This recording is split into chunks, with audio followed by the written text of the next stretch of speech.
ఆ యొక్క సింహాల బోన్లో నుంచి ఏం చేస్తూ వచ్చినాడంటే తీసుకొని వస్తూ వచ్చిన షడ్రకు మెషకు అబేద్నెగో ఎంతో భయంకరమైనటువంటి ఆ యొక్క అగ్నిగుండంలో వేసినప్పటికీ మొరపెట్టినప్పుడు ఏం చేస్తూ వచ్చినాడంటే ఆ యొక్క శ్రమలన్నిటిలో నుంచి విడిపిస్తూ వచ్చినాడు. దావీదు యొక్క అనుభవంలో చూస్తే ఆయన కూడా ధీరత్వం కలిగి ఉన్నాడు. ఎన్నో సార్లు మొరపెట్టినప్పుడు ఏం చేస్తూ వచ్చినాడంటే ఆ యొక్క మొర దేవుడు ఆలకించి ఏం చేస్తూ వచ్చినాడంటే రక్షిస్తూ వచ్చినాడు. ఆయన యొక్క శ్రమల్లోనన్నిటిలో నుంచి కూడా రక్షిస్తూ వచ్చినాడు. ఓ ప్రియా సహోదరుడా, ఓ ప్రియా సహోదరి, ఈ దినము దేవుని యొక్క వాక్యం సెలవిస్తుంది, ఆత్మ విషయమై దీనులైన వారు ధన్యులు. ఏమిటయ్యా ధన్యత అంటే పరలోక రాజ్యం.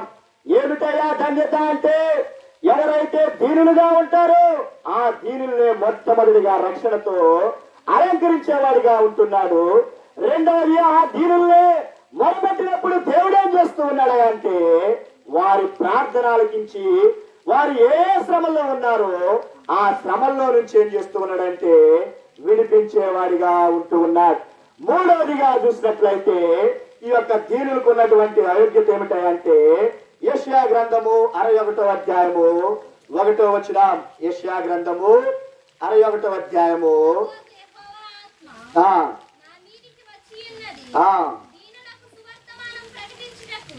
ప్రభువు యెహోవా ఆత్మ నా మీదకు వచ్చినది, దీనులకు